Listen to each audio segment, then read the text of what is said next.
So it's been like forever since we've had a Sunday school class, but welcome back. So we're moving on to a new subject, sort of, called Taking the Roof Off. It says Tactics Session 5. This is actually, I think, our 11th class in Tactics, but the way it's divided in the book, technically we're in the 5th session now. So yeah, but we're moving on to a new subject. So the last subject that we were doing was the suicide tactic. For those that weren't involved with that, it wasn't as morbid as it sounds. It was suicide of statements, right, not people. So, and we'll do a quick brush up on that with our review. So here we go. Who wants to describe the suicide tactic and why it works? Who was there for that class?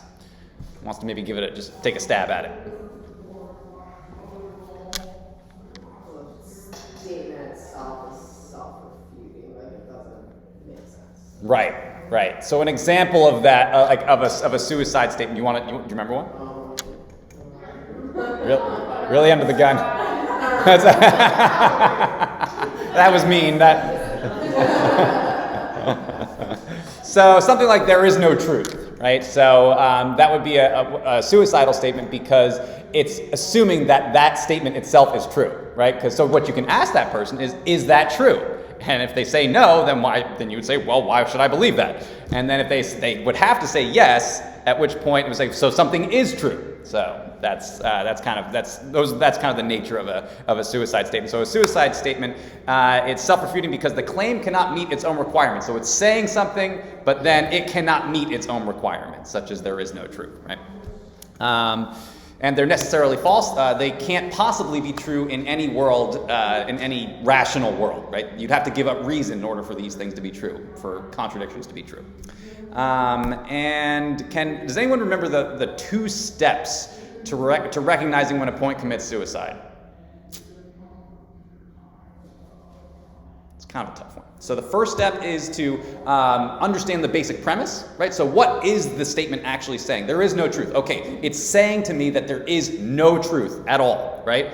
And then the second step is seeing if it undermines itself in any way. Does it undercut itself in some way? And so with that one, you can tell that it does because the statement itself is assuming that there is truth. Right? So and it can be a little hard to identify those ones. It takes a little bit of kind of thinking outside the box to notice them. It's kind of, again, one of those things that as we practice kind of recognizing them. So for those of you that were in some of the last classes, we drilled it like 500 times. We went through so many different variations of suicide statements. It's not even funny. So at this point, you don't even have to really recognize them. You just have to, if you attend that class, it pretty much covers all of them. So what else? Sibling rivalry. Anyone remember that? What that's kind of referring to? It's very similar to, it's like kind of a slight variation of the suicide tactic. So there are 2 competing ideas, right? And they can't both be true. So the example that was given a couple weeks ago was a Christian and a Hindu start talking. And the Hindu asks, well, is Gandhi in heaven? And the Christian says, well, who goes to heaven? And the Hindu says, well, good people go to heaven. And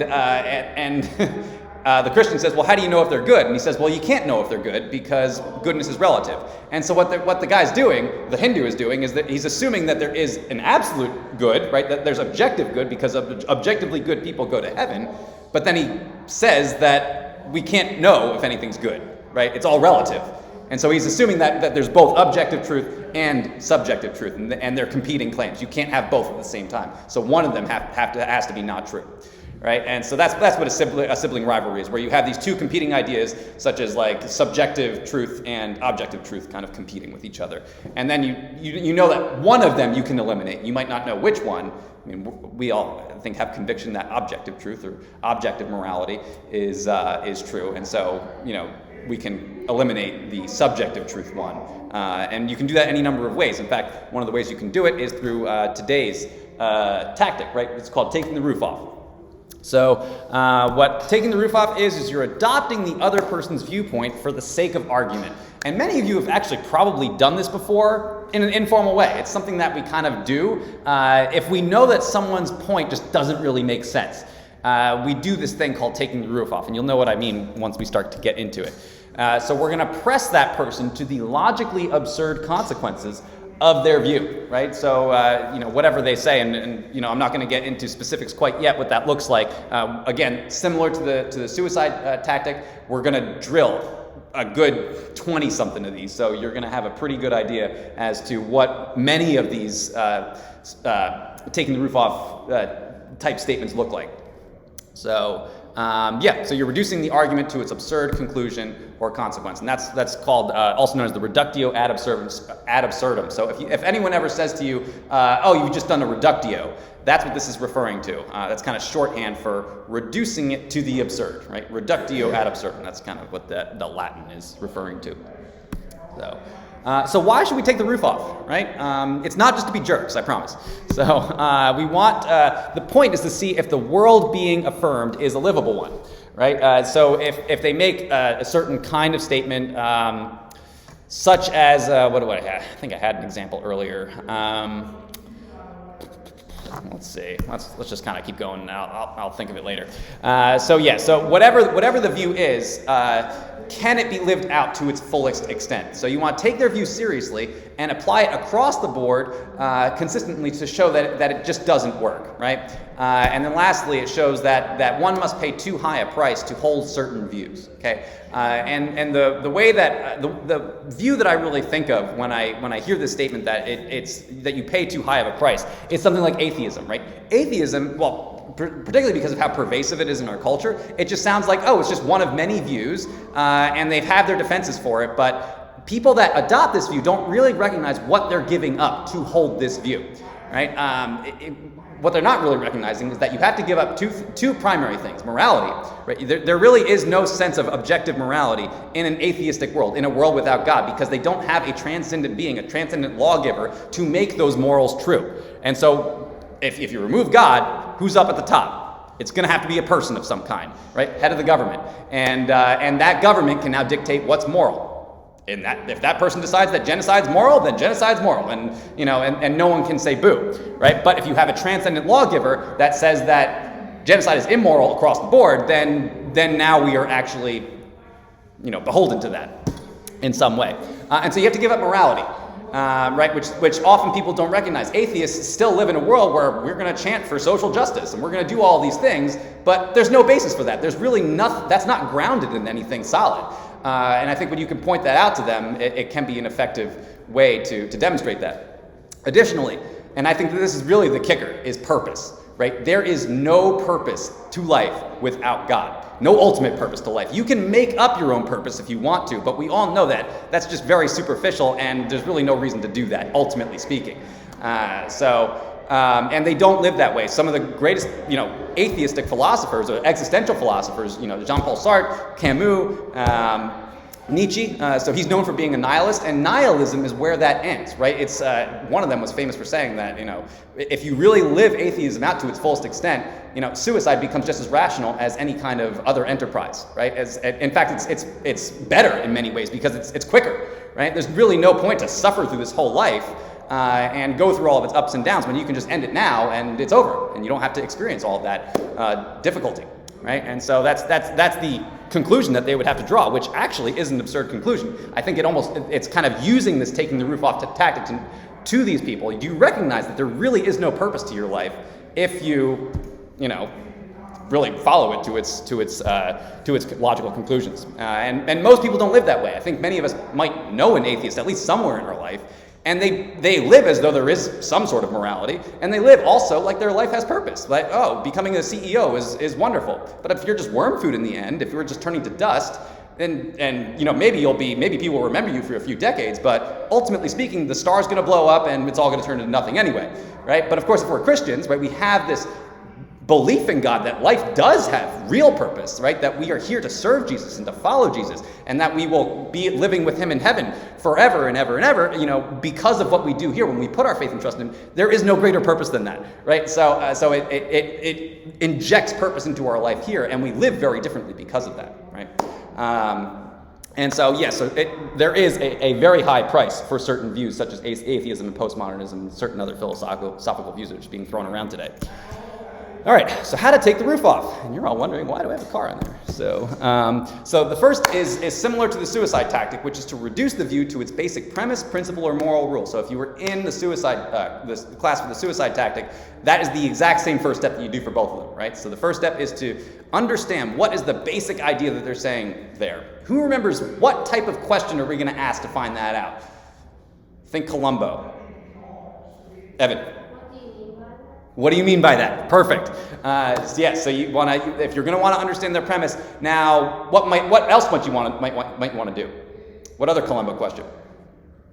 Remember? It's okay if you don't. What's number 2? Who remembers number 2?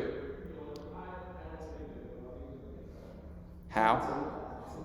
Good. So when you pair those two together, right? So what do you mean by that, and how'd you come to that conclusion? It helps you to understand what their view is and how they came to have that view, right? And so when we do that, that's how we really get to understand the basic premise, principle, or moral rule. Secondly, what you do is you give the idea a test drive, right? So you want to see where it goes. If I really get cozy in this view and I just drive it towards its conclusions, where does it take me, right? And some of it might not be obvious. Sometimes the logical conclusions are not obvious, especially to the person that said it. So do any absurd consequences result when the view is consistently applied? And does the rule have other unintended consequences that seem counterintuitive?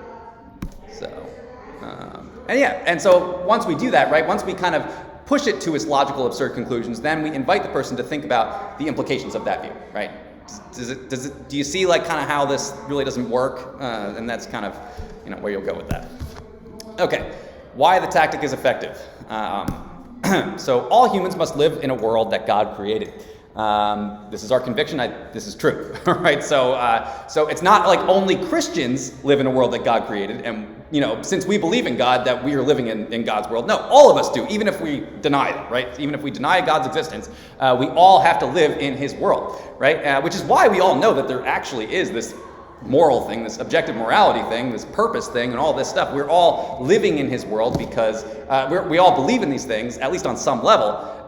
Even if we deny His existence, right? It's called something that Francis Schaeffer calls the mannishness of man, right? We have this mannishness about it, this fact that we're created in God's image that we cannot really deny permanently. We might say it's not true because we want to say that God's not real, or that maybe we don't believe God's real on some superficial level, but we do believe that morality is real. We do believe that purpose is real, and that's really because of this being made in God's image that's kind of coming out in these more subtle ways. So every person who denies that God is living, that God is real, is on borrowed capital. He enjoys living as if the world is filled with morality, meaning, order, and beauty, yet he denies the existence of the God that grounds these things and makes them possible, right? That's a direct quote from the book. So non-theists, people that don't believe in God, live in a contradiction between their beliefs and reality, and that's kind of where you see this. They think their life has purpose, but not really. If they actually hold to those beliefs, they think that there is morality or beauty, or like ultimate beauty, but that can't be true in a world without God.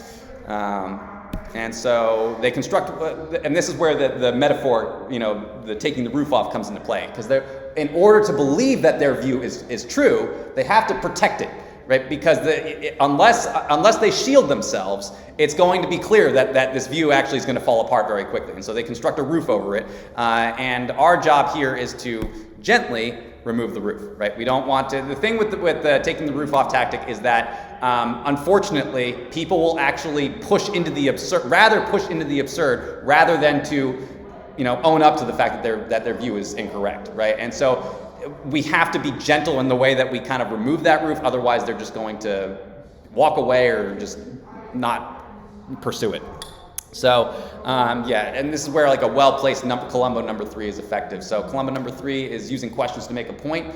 And so we're just going to have this question that kind of makes a point, and we're just kind of inviting them, if you thought that, that if you really don't think objective morality, or if you don't believe in God, then where do you get purpose from, right? So you can actually phrase it in a question, and so make it so that they can answer it. You're not really pushing your view on them. You're just asking them, how do you get purpose out of a life without God, right? And that way, it's not coming off as patronizing.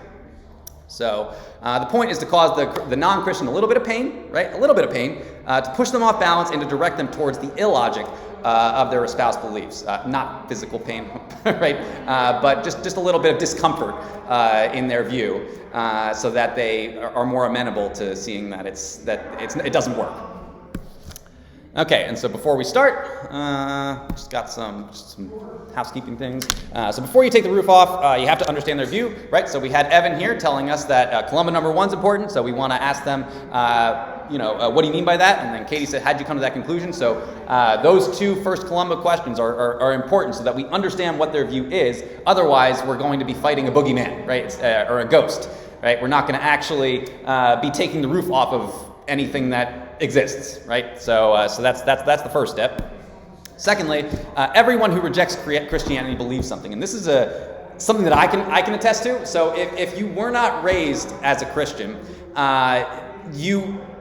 there is no neutral ground, basically. You have rejected it in some way, and you have some rationale as to why you don't think Christianity is true, even if it's really, really simple, right? I've never seen Jesus in real life. It's like it can be that simple, and that might be the reason why you don't believe in Jesus. Or I've never seen a miracle, right? These are very common reasons, I think, that atheists or agnostics reject Christianity, is because they think that that's what it's all about, that that you have to believe in miracles, and you do, right? The resurrection is that main miracle that you believe in. But of course, if you believe in God, then what would stop miracles from being possible? But yeah, there is something about Christianity that they're rejecting, and what this is really saying is that there's really no true agnosticism where you're neutral. There is something about Christianity that you are rejecting, and you want to ask them what that is. So even agnostics have to defend their skepticism. So ask them why they think agnosticism is more reasonable than Christianity. Because if there is a true God, and if there is true morality, then there might be consequences to rejecting God, right? And so you want to say, you might think that agnosticism is safer, but it might not be safer, because if God is true and you're not following him and you're rejecting him, the safest thing that you can do is to follow him and accept him, right? And so I think this is, especially in culture, it's very nice to play the politically neutral ground of just, being universalist, all religions are true, right? Well, first of all, that's a completely contradictory statement. That doesn't make sense. I think Josh pointed that out in one of the previous classes. Because in order to say that Christianity and Judaism are true, well, Christianity says that Judaism is false, so you're they're contradictory. But they think that it's safe to be in this neutral ground, but that it's a facade. There is no morally neutral ground in that way. And if you find yourself against God, it's not going to work out for you, right? Okay. So, any questions so far on anything that we've discussed, or comments? Did I say something crazy? No? Not yet? Okay, good. So taking the roof off. So we have an example of Jesus taking the roof off. In fact, Jesus often uses some of these tactics in the Gospels themselves, which is kind of exciting. And this is one example of that. And it's right here where the Pharisees say that it's by Beelzebul that this fellow drives out demons, right? That Jesus drives out demons. And so Jesus takes the roof off. That drives it to its absurd conclusions, because where does that go, right? Every kingdom divided against itself will be ruined, and every city or household divided against itself will not stand. If Satan drives out Satan, then he is divided against himself. How then can his kingdom stand? So the premise here is that Jesus is driving out demons, the minions of Satan, by Satan himself, right? But if you follow that to its logical conclusion, then Satan will essentially destroy himself. And so that's what Jesus is doing here. He's saying, well, it might seem to make sense that I'm using, demons, on a superficial level, to drive out these demons. But really, if you push that to its furthest extent, Satan's entire kingdom collapses by his own hand, right? And so that it just doesn't make sense, right? It just kind of falls apart, right? This almost has a bit of a suicide tactic in there too, because it's showing that it's almost self-refuting to say that Satan drives out Satan. It's kind of a contradictory statement, and it kind of blows up. So it's almost a little bit of taking the roof off and the suicide tactic there. Yeah. All right. Forewarning, it's a slightly controversial class. Okay, we're going to be going into some of this stuff, so I think we shouldn't have any. I think I know you guys. I think we'll be okay. So homosexuality. Here's the premise. So homosexuality is justifiable because they are born that way. Who's heard that before? Anyone heard that before? It's a pretty common thing to hear, right? Okay, so let's drive that to its logical conclusions. So it doesn't follow that all natural urges are morally good, right? So we've got some urges, I think, that we would maybe want to restrain, right? If you have an anger problem, right? Maybe you're just one of those guys that fly out, or ladies, and it's not only guys that have anger problems, but oftentimes it's guys, and you just have this predisposition towards flying off the handle. And does it just because you have this urge to destroy things, does that now mean that it's morally good for you to destroy things? Right, no. So that's kind of where that goes. So it doesn't follow that all natural urges are morally good, right? Even if you can identify like a certain gene that says, oh, this guy's kind of predisposed to being, angry, right? And so the example that he gives is, could someone have it? This is, I think, more theoretical. Could someone have a natural urge to beat up homosexuals, right? Because I think that really makes it very obvious that it doesn't work, right? For the people that are using this argument, because they certainly would hold not the view that it was just because you have a natural urge to beat up homosexuals that it's okay to beat up homosexuals. So, yeah, and this is called, let's see, how much do I have? Yeah, right. And so this is called the is-ought fallacy. So just because something is doesn't mean it should be that way, right? There are certain things in reality, like alcoholism, right? You could have a genetic predisposition towards alcoholism. Doesn't mean that it should be that way. Doesn't mean you should be an alcoholic, right? And so that's kind of drawing that drawing that distinction a little bit. Also, what's notable is that the very point of what's the point? Anyone? What's the point of morality? Take a crack at it.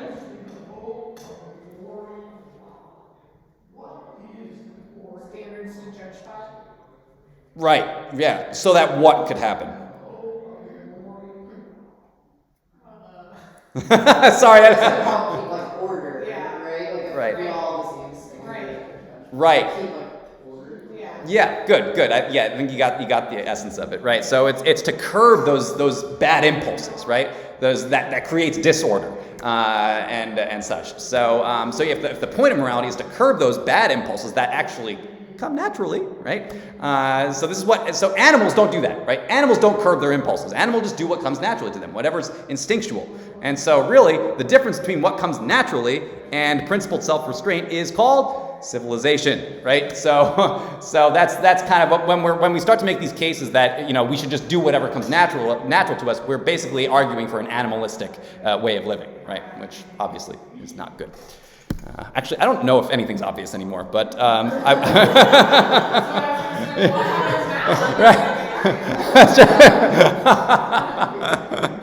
good point. All right. So the way that most of this class is going to go. So so I already kind of said that, but we're going to identify the basic premise. The basic premise of that statement was that any natural tendency is morally acceptable. And then the reductio of that is that if gay bashing is natural, then it's okay, right? That's kind of the absurd conclusion that you would have to go with that. And then the truth is that just because it's natural doesn't make it moral. And so you're going to see this kind of this threefold analysis after most of our principled questions things. So, okay. So here's the minimalist ethic. So any behavior is okay as long as no one gets hurt. Can anyone think of some logical, absurd places that could go? I had a hard time with this one, so don't feel bad if you have trouble.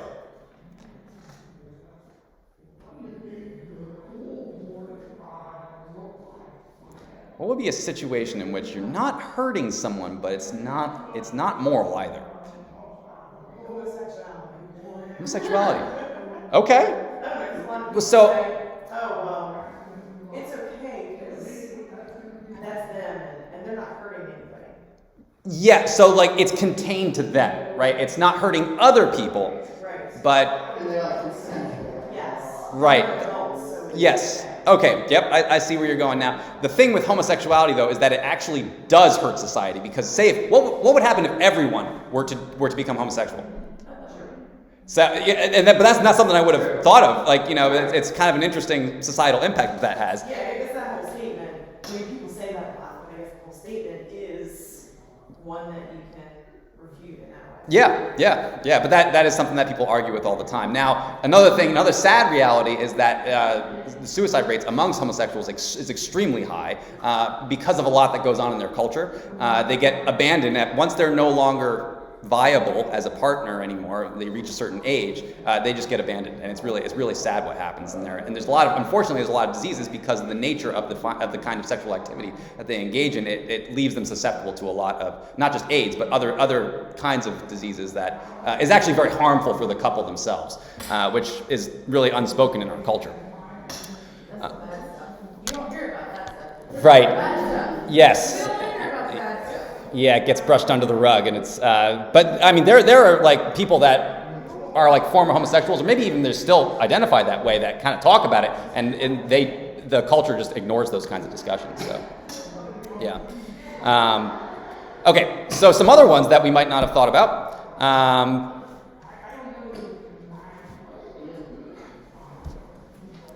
I never would have thought of that, but there you go. Is it okay to sexually violate an unconscious victim, right? No,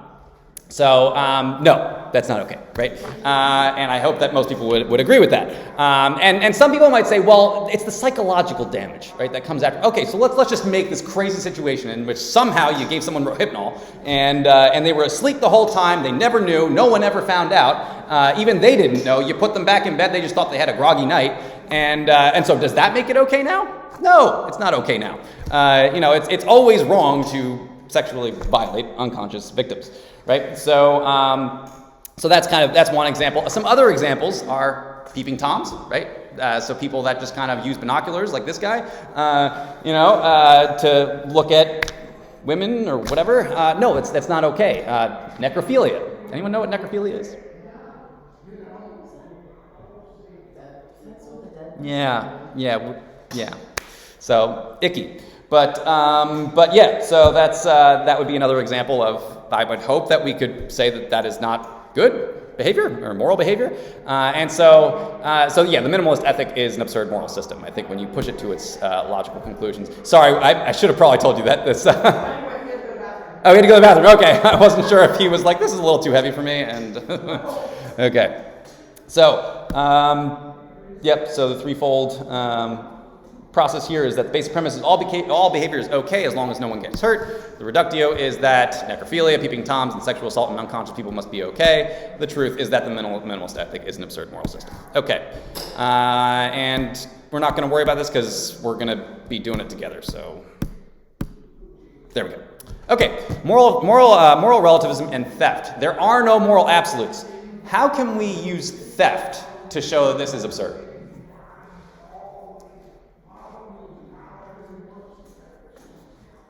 I think most people want to be okay if you just feel like, well, it's moral for me to steal your car, take your wallet. Right. They would realize real soon that there might be a moral absolute. Right. If they said to you something like this, like there are no moral absolutes, and then you stole their keys and started driving away with their car, they'd probably be pretty upset about it, right? They'd say, hey, that's not right. And so yes, you can only live that out for a few minutes probably before you realize that there actually is a moral absolutism. Okay, so the basic premise is that there are no objective moral obligations. The reductio is that stealing is not objectively wrong, and then the truth is that there are moral absolutes. Okay, atheistic evolution. Now this was one that I didn't really think about before I read the books. This is kind of an interesting one. I believe in evolution. How can we use genocide to show that evolution as a moral system is absurd? You could theoretically get rid of people that don't advance human.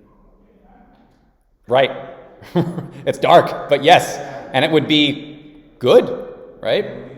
Because you would be the fit one, right? Survival of the fittest. If we are truly reduced to just that, the only good things are those things that are the good beings are the ones that are the strong ones.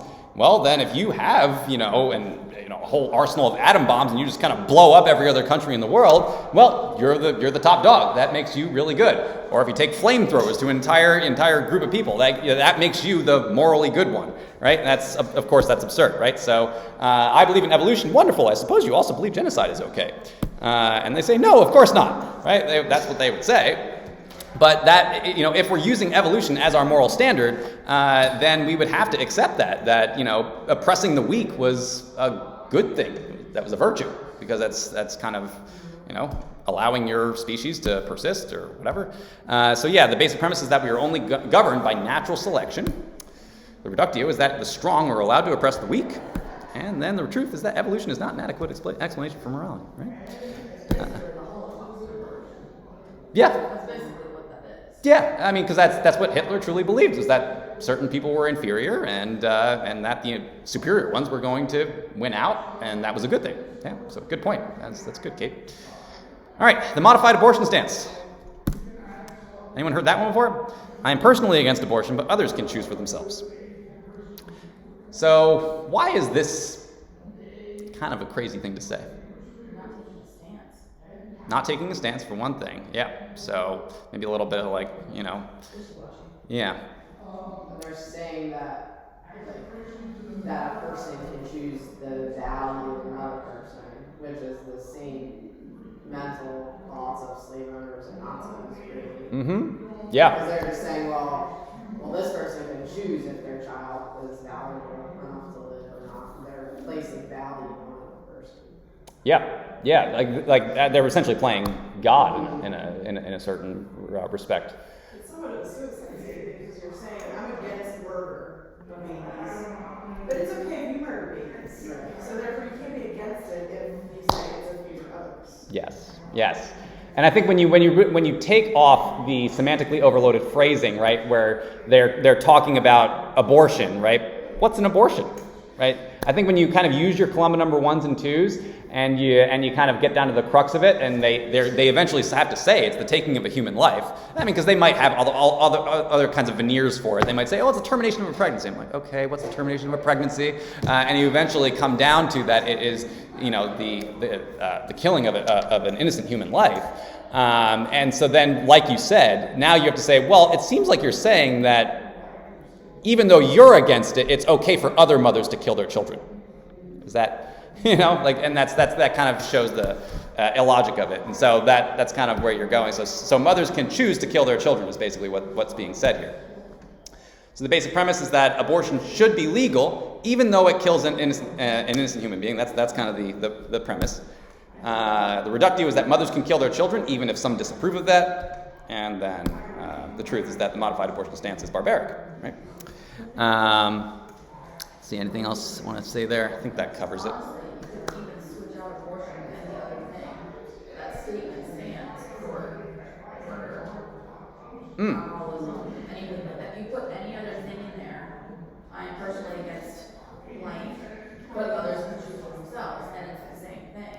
Right. It doesn't just be abortion, it could be something else that they're trying to justify. Right. I don't have a stance on that either, because you're saying, oh, I'm personally against alcoholism, but this person over here can go get drunk.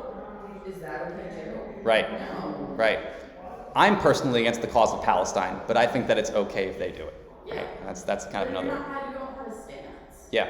Right. I think it's a way to play the politically safe route. But again, there really is no real safe route because you're either with Jesus or you're against him. So. Yeah. Any other comments on that extremely controversial slide? No? Okay. Good. Capital punishment. So, this one took some mind bending for me. Capital punishment is wrong because Jesus would forgive. What do you guys think? How can we push this to its logical, absurd conclusions?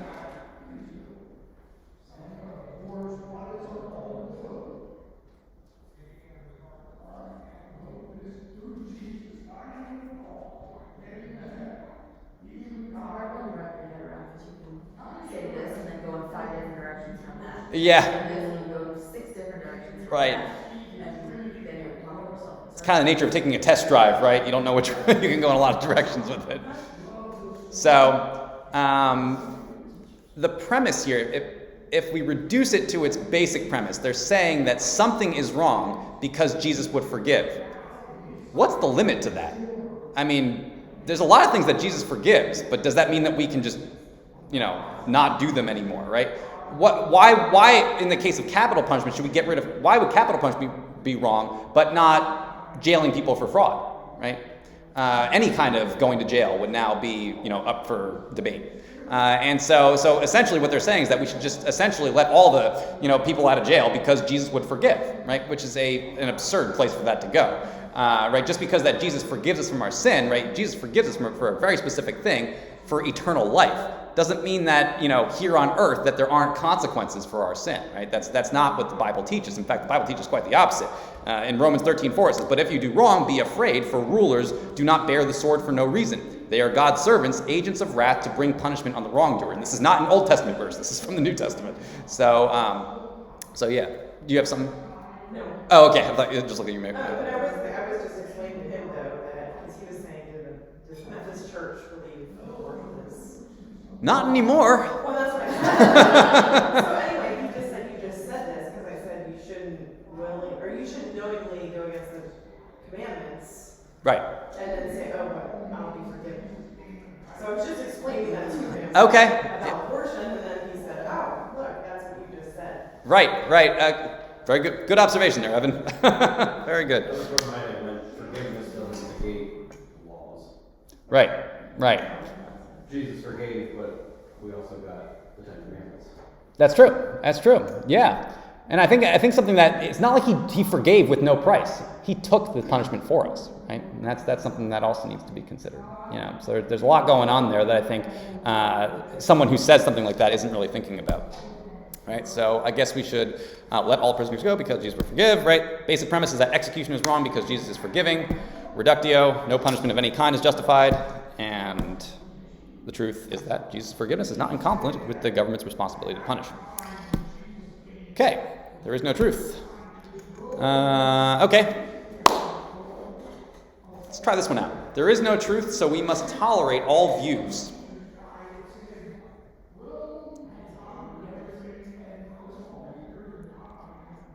The person who's saying that is probably pretty intelligent. Very good. Probably. Yep.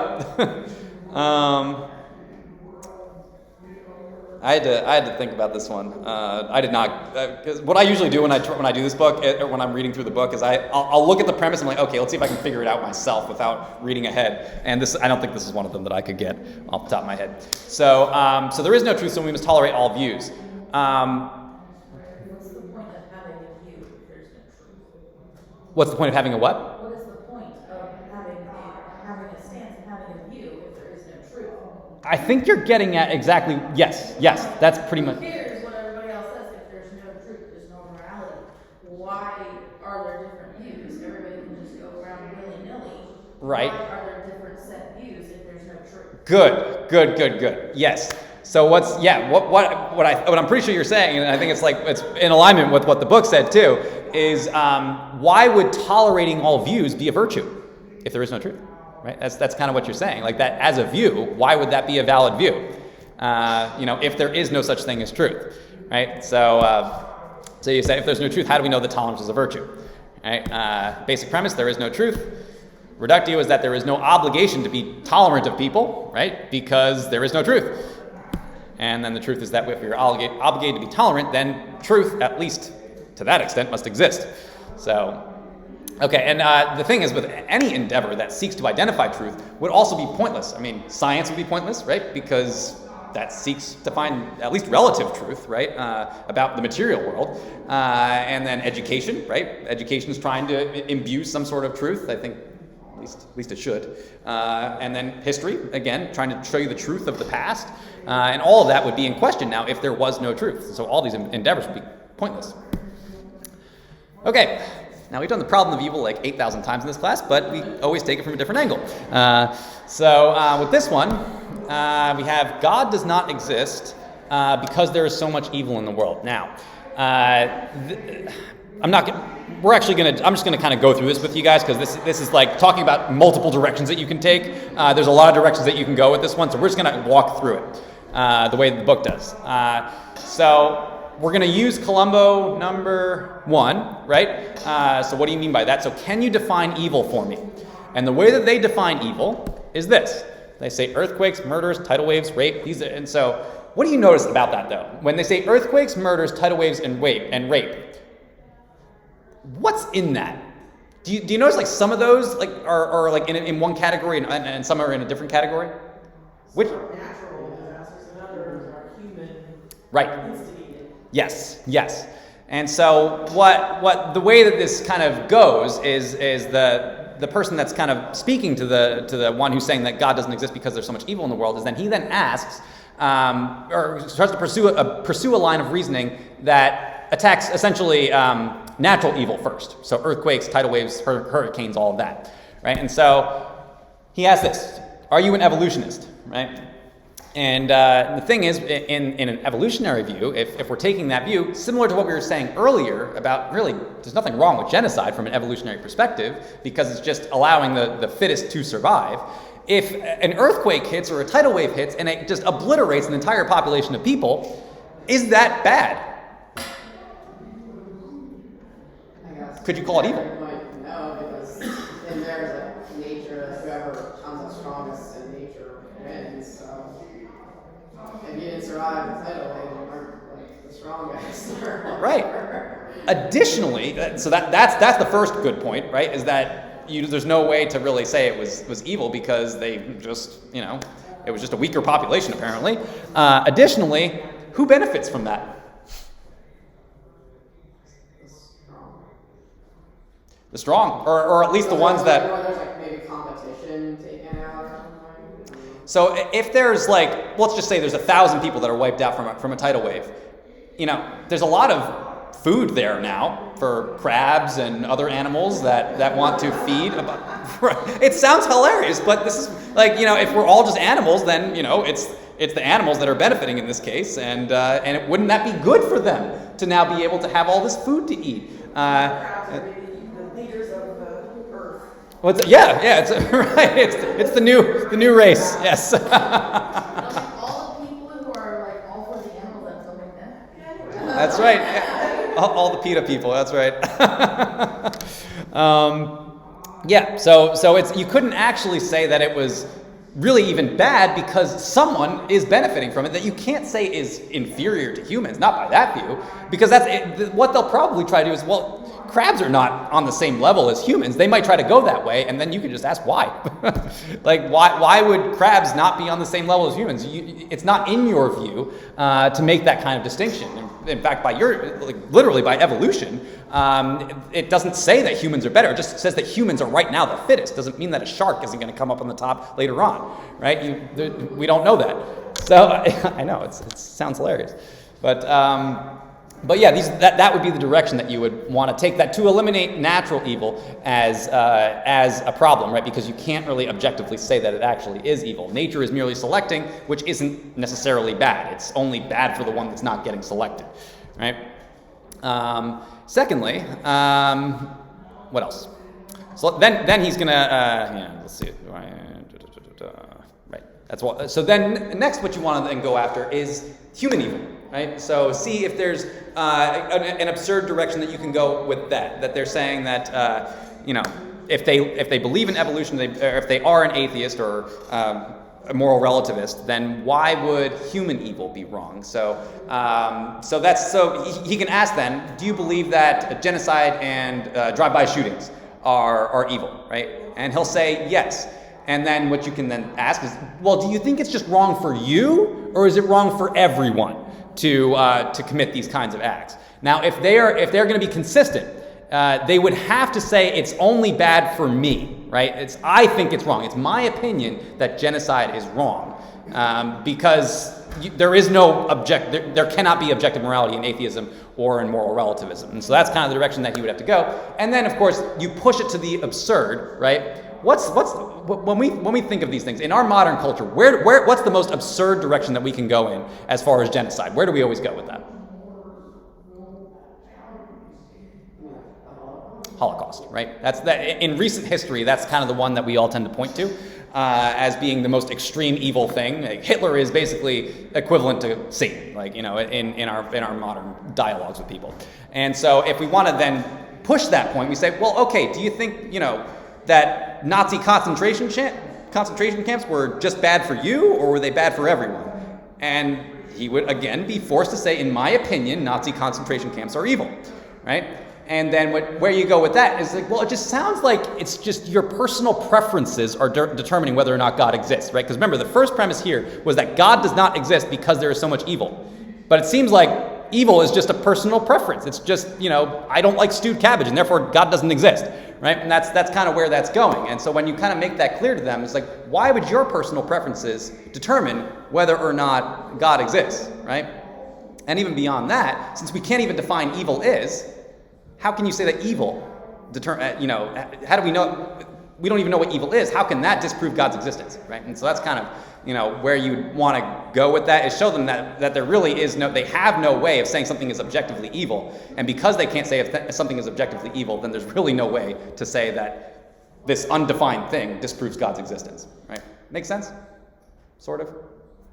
That one's a little heady. There's a pretty long explanation with that one. Trotting out the toddler. Okay, so it's okay to abort fetuses because they're not self-aware. Anyone heard this one before? One that you'll hear sometimes, yep. So where can you go with that?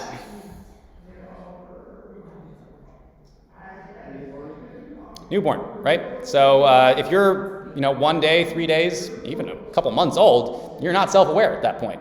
And so it's now okay to, kill very tiny babies because they're not self-aware. And so that's where that goes. So can we also kill newborns since they're also not self-aware? Basic premise is that self-awareness determines human value. And this also actually would apply to what other populations would you then be able to kill off? What's that? Yeah, the elderly. Now I think there's certain parts of our culture that's becoming more sanguine to the idea of killing the elderly. It's like it's more merciful to euthanize them because they're not self-aware or whatever, and which is where I think newborns is kind of the more emotionally taxing of them, because no one wants to kill newborns. But yeah, this would also apply to the elderly, those that have Alzheimer's disease and such. So the reductio is that we can kill newborns, and then the truth is that humans have value regardless of their condition, right? Their psychological condition. Okay, caring for the kids. I'm just going to go. Oh, we are about out of time, and we will carry on with this next week. So before we hit a new subject, thanks for coming out. Let me just pray our way out of here. And so thank you, Lord, for just bringing us into your house this morning, and for just covering some difficult subjects, right? These are not easy subjects to talk about. Many of them are very, very dark, but we need to understand the truth of them so that we kind of know where you would stand on these issues and how the Bible can speak to some of these issues and where we need to be on some of these issues when they come up, in the culture. And just may you continue to be with us. Just help us to have a kind and gentle heart. If we end up having one of these discussions, just give us a heart that you would want for us. And just allow us to go forward in our week with your presence. And it's in Jesus' name we pray. Amen.